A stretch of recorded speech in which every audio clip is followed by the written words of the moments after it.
Hotfix 24.5.5 is live on PC. The first change came to the Nightwave Challenge Defense with Friends, where they have now swapped it out with the Eximus Executioner Challenge, which requires players to kill 100 Eximus units. This was done because the challenge was not counting waves completed on the Orokin Derelict Defense mission. They did make a separate forum post in regards to the challenge change, which read, "If you experience this bug while trying to complete the defense weekly, we're sorry for the serious frustration this caused. We've reviewed other challenges as well to prevent something like this from happening again.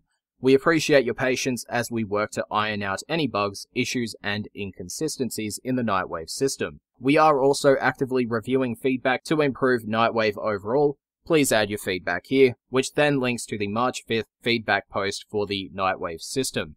Also relevant to the Nightwave challenges, they did provide a comment in regards to a known issue with the Day Trader challenge. That is the following.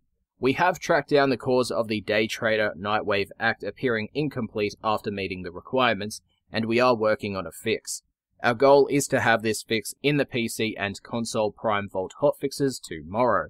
It's worth noting that you are receiving the 5,000 standing for the Act's success, even though the UI states incomplete." Continuing on with the hotfix, the Exploiter Orb saw some fixes, so they made fixes towards the infinite loading and disconnects upon entering Deck 12 while other players are still loading into the game.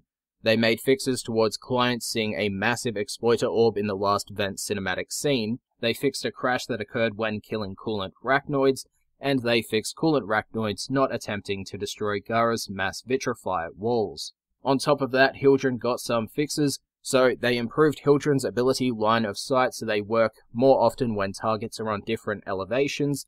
They fixed a loss of functionality after using Hildryn's Balefire ability while having an arc gun equipped. They fixed Age of Storm suspending bosses and VIPs that are meant to be immune from the ability. However, the damage over time will still affect these enemies. They fixed the inability to descend in Hildryn's Age of Storm if toggle crouch is bound instead of hold to crouch. They fixed the TennoCon 2019 armor not sitting properly on Hildryn, and they fixed a script error when Hildryn's Balefire deactivates. The Hysterical Assault Augment mod for Valkyr also saw some changes. The first was that they increased the augment's max range to 40 meters, and they fixed the functionality issue that occurred with the melee changes. So in order to activate the augment mod, you will now have to aim and melee, which will trigger the jump function. The game's assassins also saw a change. So Stalker, the Wolf of Saturn 6, the Grassdark 3, Zanuka Hunter, and other assassins will now scale based on your squad size, rather than the weapon levels for the player.